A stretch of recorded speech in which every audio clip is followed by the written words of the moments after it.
Hey everyone, thanks for joining us here at Book Blather. If you're new here, I'm Dave, this is Olive, and we mostly talk about books to help spread the joy of reading. So we just got back, Olive's catching her breath. It was a beautiful night out, so we just got back from an evening walk, and we are here to do a wrap up. So we mentioned that life really started lifing the last month and a half, so we didn't get to read that many books. We started off really strong this year, and then we read in the last 7 weeks or so, we only read 3 books. So it's time to do a wrap up of those books. It's a nice assortment of books, and when I was had put the little pile there, I realized that 2 of the 3 books were actually Vin inspired by Vin over at Revenant Reads. So I'll talk about why in a minute. So the first one is, like I said, it's an assortment of books. The first one is a nonfiction book. It's called "Battling the Gods: Atheism in the Ancient World" by Tim Whitmarsh. And so I actually ended up doing this as an unplanned buddy read with Brian over at Brian MR. He ended up going through it a little more quickly than me, of course, but I definitely benefited from his insightful comments as we read it. This book was not. I guess I didn't remember. I had wanted to pick it up because I had seen Vin at Revenant Reads review it some time ago, but it was a while ago, so I guess I didn't really quite remember his review all that well, because I know that he had liked it, but I didn't really. I went into this not knowing exactly what it was about for 2 reasons. The first was that I thought that this was gonna. I assumed it was kind of gonna be like a survey of examples of atheism in like all different societies over the course of history, and it really wasn't. This was really focused on ancient Greece. I mean, different periods of ancient Greece. I guess probably what you would call like classical Greece and the Hellenistic period. I think it started about like 800 BC, something like that, up until what we consider the birth of Christ, and then beyond that, a little bit in towards the end, a little bit the Roman Empire, and so it was pretty much just focused on those periods. The other reason it wasn't quite what I expected, because from my view, this wasn't really so much about instances of atheism in ancient times as much as it was how common people had a different relationship with the divine back in those days. It was very much focused on the relationships that people had with their gods in these polytheistic schemes, as opposed to the prevailing monotheistic religions that we see today. And it kind of that was kind of how the history of this book traveled. Like I said, it started like did a bunch of centuries before what we consider the birth of Christ, and then a few centuries afterwards into the Roman Empire, up until the point where Constantine declared declared Christianity the official religion of the Roman Empire. And that's kind of where the book concluded, pretty much. So that's kind of what the gist of it was talking about these polytheistic religions and how people interacted with those religions, or with those, more particularly with those gods, leading up until really the transition into monotheistic religions being the predominant form of religion. And so, it kind of dealt a lot with, I learned a bit of history, Greek history, and it dealt a lot with, that talking about how basically providing a lot of examples, using a lot of texts and speeches and things like that as evidence that people had like much more personal relationships with their gods. And I mean, maybe personal is not really the right word, but a much more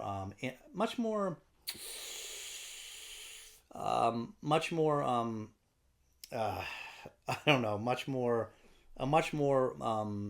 they related, I guess, to their gods more. The gods that people tended to view their gods in more of a sort of a local and the gods were a little more personified, like a little bit more made in man's image.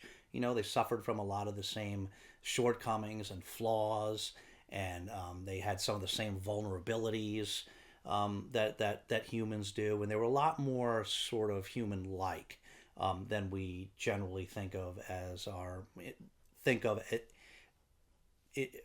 for our monotheistic gods today.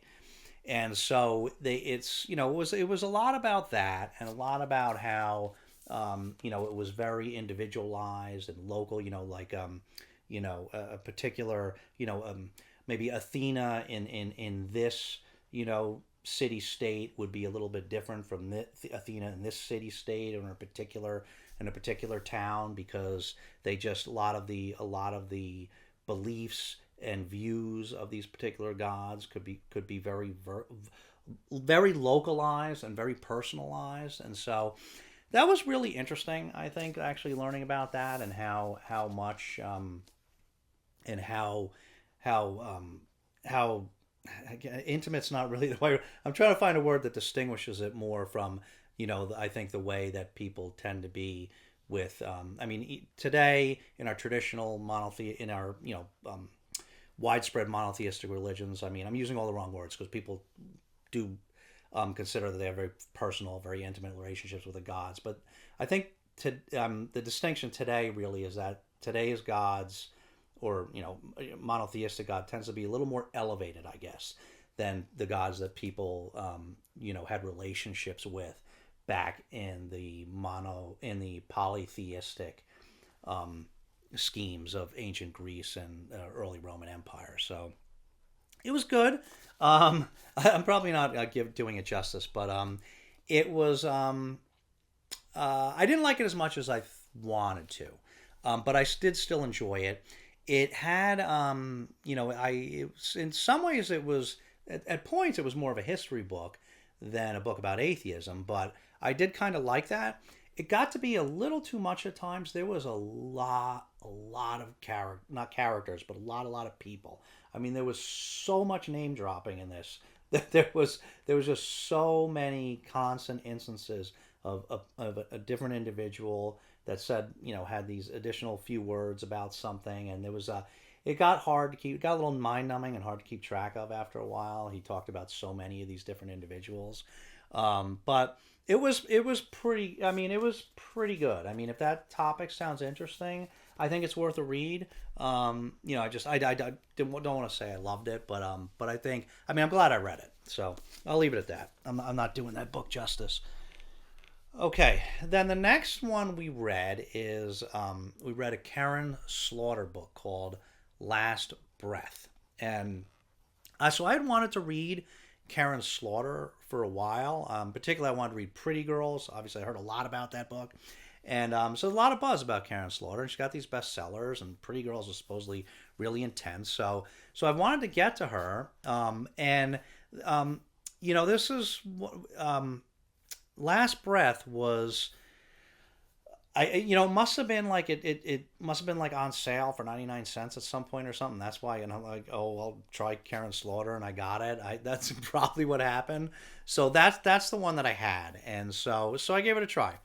And so this one is a really short one. This came out in 2017. It is supposedly a sequel to The Good Daughter, which I think is another bestseller. It came out like around at the same time, or right around the same time.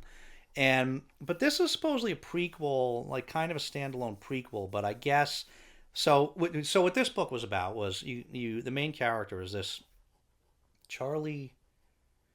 I don't remember her last name, but Charlie something, and she's the main character, and she is a young defense lawyer that kind of follows in her father's footsteps, and sometimes represents shady characters. And so, but she's very smart, graduated from a top law school, and recently married, and so she's got a good head on her shoulders, and she, for some reason, she does not have a child at this point. So I don't remember why this happened, but for some reason she ended up being a monitor for like local Girl Scouts, and so I think she might have been helping her friend actually. Anyway, so she ends up meeting a star Girl Scout, and that ends up helping her like in the bathroom right in the beginning of the book. And so she ends up interacting with this girl, and a high school girl, and ends up developing a relationship with her, and this girl ends up asking her for help because her parents are no longer around, and she lives with her grandparents, but they live in a very bad area of town, and she wants to be emancipated from her grandparents, but she won't really quite say why. And there's a number of different characters. There's this other family, her boyfriend's family, that's very anxious to have her move in there.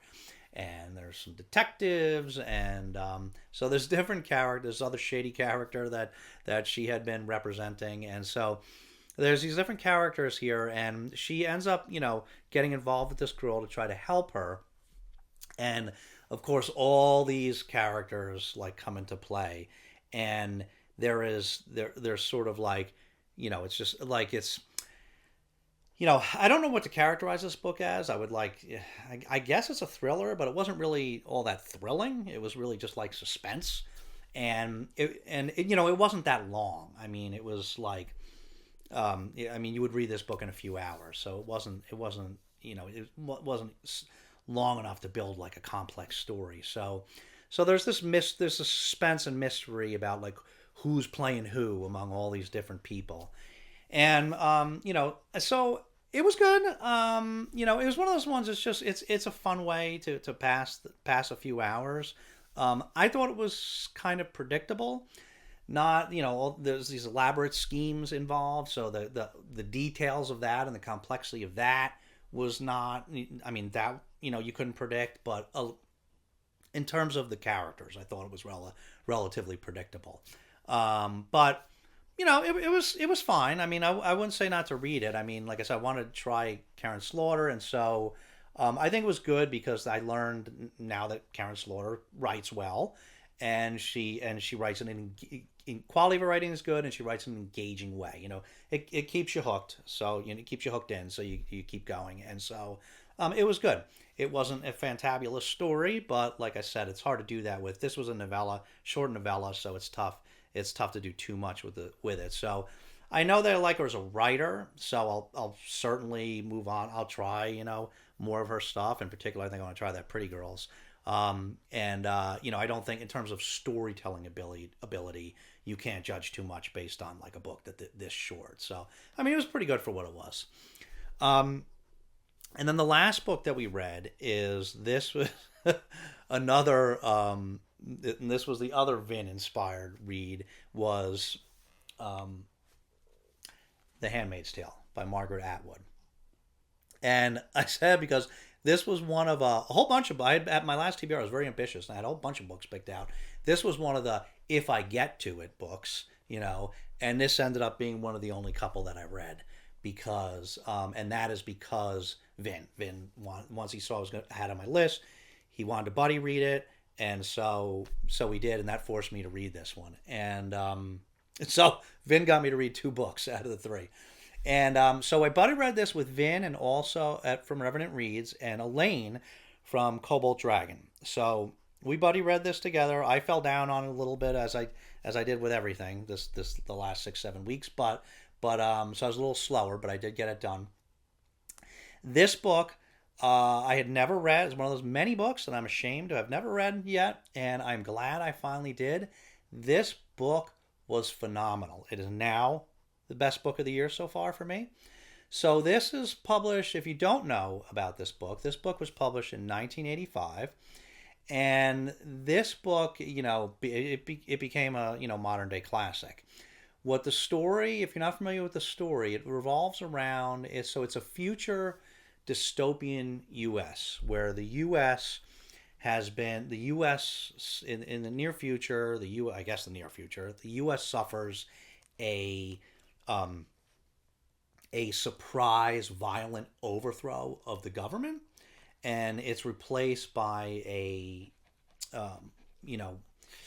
it's replaced with a theocracy, basically. What I would characterize as like a sort of fringe fanatical Christian-like theocracy.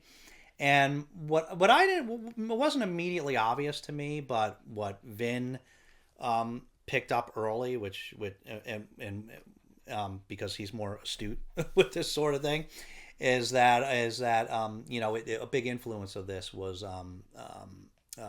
the Islamic Revolution in Iran. Basically, that happening in the U.S. And he was right. He said that early. Vince said that early, and he was right about that because it was basically said so at the end of the book. And so, basically, this becomes this theocracy, which becomes known as the Republic of Gilead, and it is constantly at war with rebels that are fighting against it, and I think neighbors, and so. But so it has basically become isolated and trapped. Won't let people leave. People are trying to escape, into Canada or rebel-held areas. But it's a very militant, theocratic government, and it's they basically what happens is there's a number of things that have led to this, and one of them is that there's been a lot of trouble with births. Many women are sterile, or some of the children that are being born are mutated. So reproductive women have become a very valuable resource. So in this particular society, it really regresses a little bit in the name of this particular religion. And so, women are immediately there's a bit of racism, and there's a bit of you have this what do you call it, patriarchal just serious chauvinism going on here. So women are relegated basically to a lower class, and those are different. There's different levels of that. So if there are these elites, the men that are called the commanders and stuff that are high up in government or the military, and they have wives, but a lot of the wives are sterile, and so they if they're sterile, then there's this other class of women called the handmaids, and they're what you see here with they wear red, and they wear these sort of white veil things sort of around their heads, and so the women are not allowed to read, and the handmaids are really downtrodden on. They basically are brought into centers where they're trained and punished, and then they will get assigned to a household. So like our main character is Offred, and that stands for of Fred, because she's assigned to this commander's house whose name is Fred. So she is the handmaid of Fred, and that's how they get their names. And so there could be more than one Offred. If Offred gets replaced with a different, if she doesn't work out, she gets replaced with a different handmaid later on. So that's and they have very limited access to everything. Limited access to news, food. They're watched very, very closely, and the society is very, very brutal. And so it's one of those. It's a story where they all that you can feel like the paranoia among all the characters, because punishments for going against the government are basically the punishment is death, and so people are hanged, or they get sent to these colonies that are called, where they basically clean up like nuclear waste. They don't live very long. So the punishments are severe, and you never know who is going to turn you in. You never know who you can trust. If you say something you shouldn't, your neighbor will turn around and turn you into the secret police. Basically, is what they have. And so they're always living under the threat of this violence, and the handmaids are just really it's a miserable existence, and their sole purpose is reproduction. So they get assigned to this house with the commander and the wife is in charge, and the handmaid is there solely to be of service to the male commander there, so that family can have a child, which the handmaid does not get to keep. She has no parental rights in the child. She's just there to get pregnant and provide the baby for this family. So it's an awful existence, And so it's another one of those, um, very disturbing tales, which it seems like we've read a few. We've been reading a few of those, but just like one of those books that's like like I said, a lot of obviously very chauvinistic society. It's a racist society. Teaches about the dangers of fanatical religion and the dangers of basically as Vin had pointed out, you kind of like it happened in the Islamic Revolution in Iran. Everybody's like happy to have the current government overthrown, and then maybe not so happy with what you end up with down the road. And so, it's a big warning about that, about being careful, watchful of those kind of looming dangers. And there's just a commentary on a lot of things, classism, racism, sexism, and and a warning about government, which sometimes can be particularly relevant today. So, yeah, this was a really, really good book. I'm just trying to think if I want to say anything else about it. I don't remember. This was really, really good. I mean, this was a great book. Definitely the best that I've read so far, and I've read a couple good ones this year. It was funny. I started out reading this book. This hasn't happened to me before, but I started out reading it out with this, which was the current. You can see it's got the Hulu picture on it there. That's for the Hulu show. This was my daughter's copy that she didn't want anymore. So I started reading this one, and then I lost. I take my book everywhere in the car and everything in case I have time to read, and I lost it. I never lose my books. I lost it. I thought maybe it fell out of the car when I got out. So unfortunately, just happened to have a second copy, this old trade paperback or mass market paperback that I had from school, from college when I was supposed to read it and didn't. And so fortunately, I pulled this out and then read this one, and then of course I did find this again later, but I ended up reading most of the book on this. But it was a great book. I would highly recommend it. I did. There is in this book. There's a number of very disturbing scenes, but there was a very disturbing scene where there's this ritual, basically a not birth ritual, but the impregnation ritual that is done a certain way, when everybody's there, and it's really, really disturbing.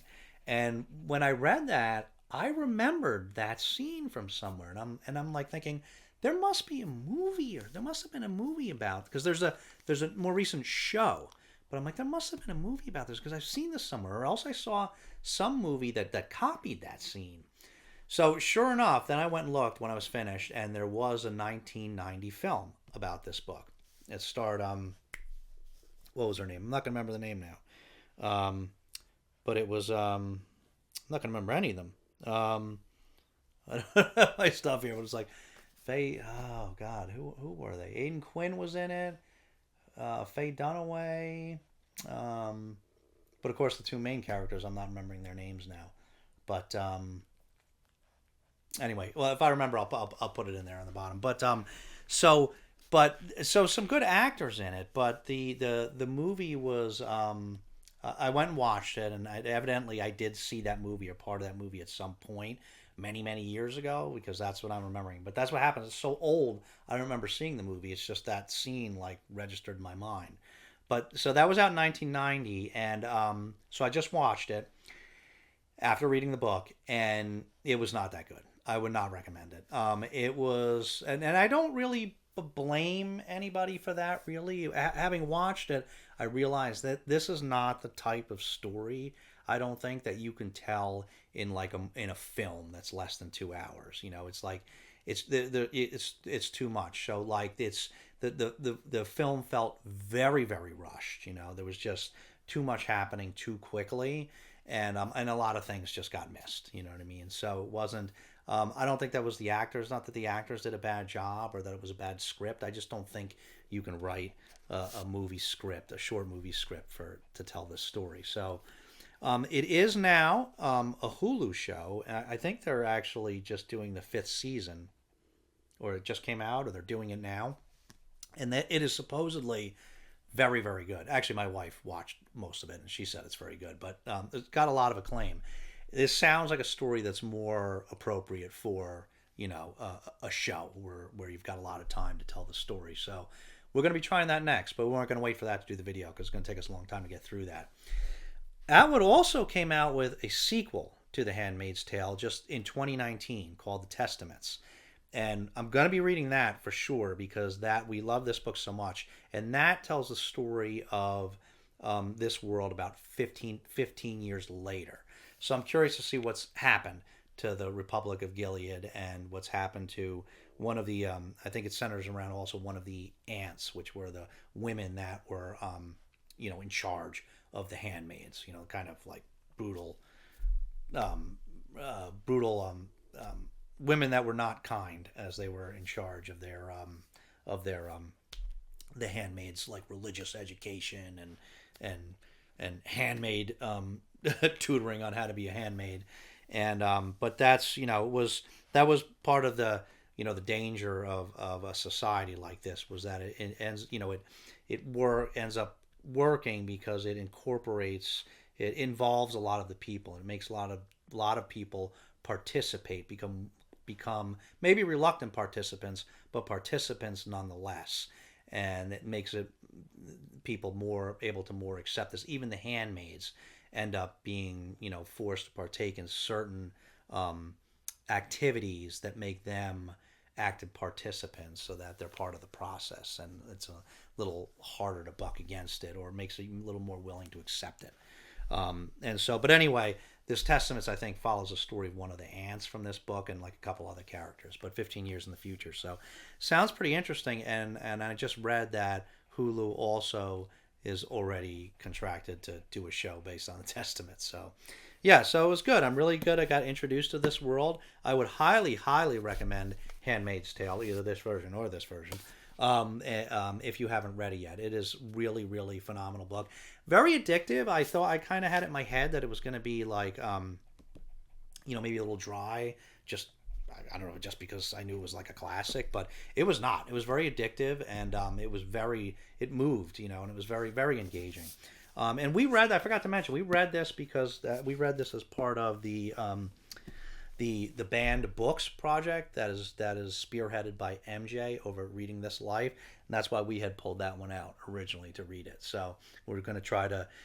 MJ has called it 24 and 24. We're not going to read 24 banned books this year, I don't think, but we are going to read a few. We've read a couple already. We read We by Zemyatin, and now Handmaid's Tale by Atwood, and we're going to be reading some more over the course of the year. So. Okay, so that about does it. That was the three books we read. Battling the Gods, Atheism in the Ancient World by Tim Whitmarsh, Last Breath by Karen Slaughter, and The Handmaid's Tale by Margaret Atwood. So if you've read any of these books, let us know. Love to hear what you think. And or curious to see what you all have been reading, as always. So if you have anything substantive you want, I always say substantive. So that's one of those words I should say. I know the word is pronounced substantive. It's just one of those words that I've never always heard it pronounced in my profession, substantive. So this is always the way I'll pronounce it. I'll never be able to say substantive. But anyway, so if you don't have anything substantive to say, you can always leave Olive a puppy emoji. She always likes to see those. Right, Olive? You didn't say anything about the books. You didn't say anything about the books today. I know you're getting sleepy. You had that long walk. Olive always likes to see the puppy emojis. But so, thanks so much for watching. We'll see you again very soon. In the meantime, take care of yourselves and each other, and we'll see you next time.